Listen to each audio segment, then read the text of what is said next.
talk about that, because what happens is when you don't have the power, you need to have more skill and capacity to make up for the lack of power so that the person will be motivated to listen to you.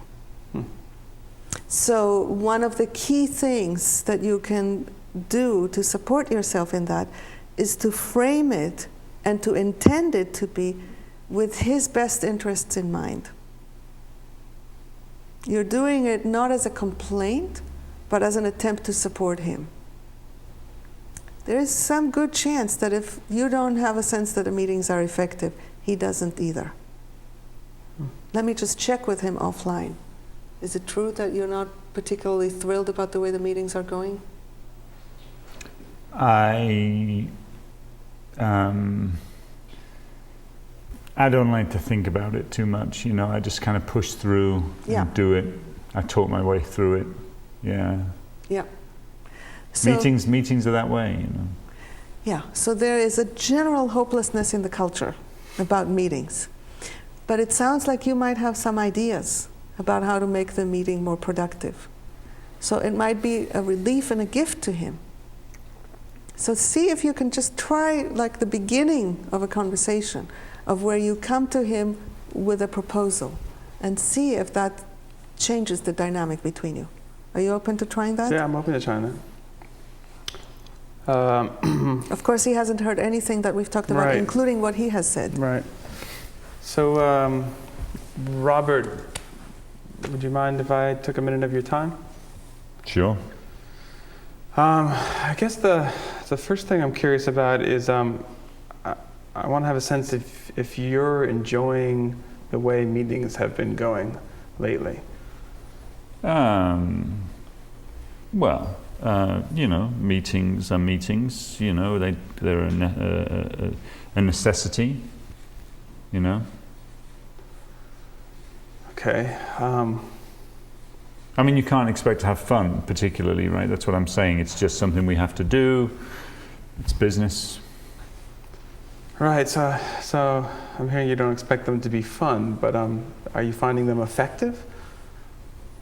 Well, we seem to be getting along, So I don't. Why? Where's this headed? Well, I'm glad you're asking me that.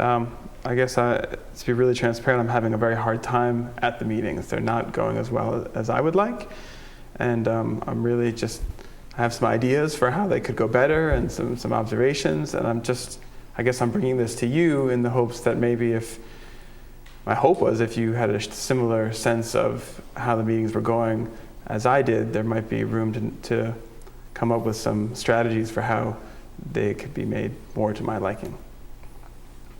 So you don't like the way that I facilitate? So I want to. It's a start. Yeah. And let me give you 2 pointers. One is he may not even be aware or willing to admit that he doesn't like the way the meetings are going, especially if he has some dissatisfaction with you.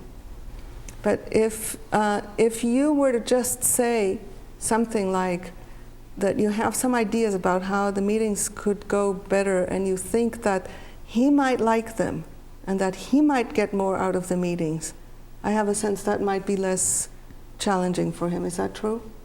A little bit less, yeah. Yeah.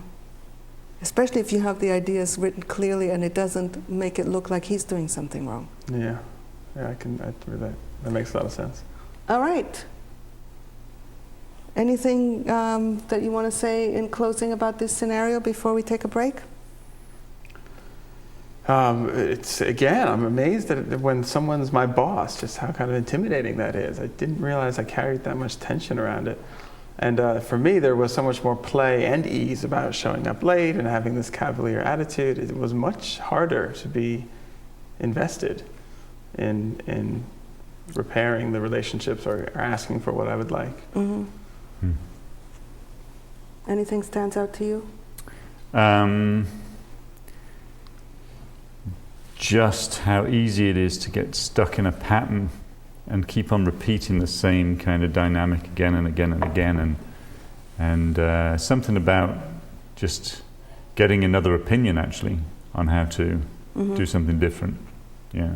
So it's like getting a fresh perspective from the outside support. Right. And it's so easy to forget about asking for support. Yeah. Yeah. To admit that you don't know what to do about it. Yeah. Yeah. All right, let's take another break, and when we come back, we will do one more scenario, which we call Let Me Do My Work, and it will feature Robert, and Jared will be Susan.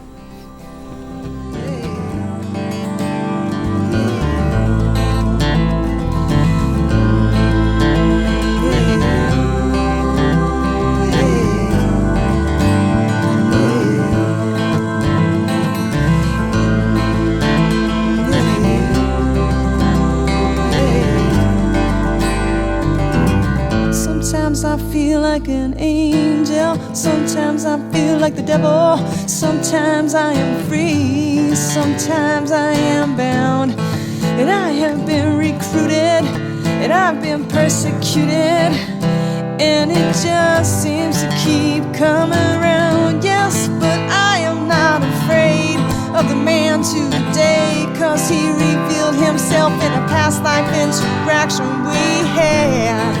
Make no mistake, he burned me at the stake, but it did not hurt that bad because I breathed in the air. Welcome back to the Conflict Hotline. And our current scenario, and it's going to be really brief because we're close to the end, is called Let Me Do My Work. And it features, once again, our boss, Robert, who is actually Newt in real life.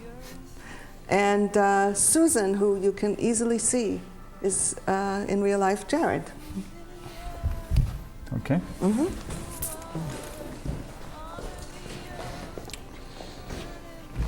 Okay, Susan, I emailed you a list of action items this morning before you came in, 8:30, and I just need to know, it's already, we're pushing noon, so could you tell me how many of those you've got ticked off? It was probably 13. Robert. It was 14. Robert. Yeah. Do you remember when you gave me this task, you said that you really were going to trust me to take care of this on my own, and you were going to let me have a lot of space and autonomy? Absolutely. Do you remember? Absolutely, totally, and remember yeah. you asked me to point out to you when you started to micromanage and invade my process a little bit? Do you remember? Invade your process? I don't think I told you that I was going to be invading your process. Those weren't your exact words, but you did say that you were really going to trust me to take care of this on my own. Yeah, they were not my exact words, Susan. Okay. And I'm just simply asking you, I'm not micromanaging, I'm most certainly not invading. I am trying to find out feedback on the email that I sent you. I don't see that that's so out of order. This is the kind of thing that we were talking about that you do that really disrupts the flow and the ease and the fun and the diligence I have with doing these projects. I'd just like some trust from you that I am taking care of it. I will get you everything you need, but I'm taking care of it. Can you give me some space? Okay. Fair enough. Can you just give me a number of how many action items you've covered? I mean, would that be too much to ask, and without any details? Just I haven't looked. I'm somewhere on the list. I'll let you know by the end of the day. End of the day. Can you wait until the end of the day? Okay. You want to know how many action items I've taken care of by the end of the day? I would like to, yeah. And which ones? Okay, end of the day. I'll let you know by the end of the day. Okay. Actually, there is just one, number 6, if you remember number 6. Do you hear yourself? No, but that's... Do you hear yourself? It's a very important... Do you hear yourself? Thank you. Let's pause for a second. Unfortunately, we won't be able to get all the way through this, but there's so much richness here. I can just really see how much both of you want to make it work. Yeah. And each of you is stepping on the other person's toes. Right. In a way that is so unpleasant, and I really get that you want to work it out. Yeah. And you know what you did that contributed to him losing the capacity to hear. I accused him of invading my space. Of course. As soon as you use language that in any way implies blame, the other person is not going to be able to hear anymore. Even if you had a conversation, the conversation that you had probably didn't include the words invade. No. And so then he is going to be defensive from beginning to end once you said that. Mm-hmm.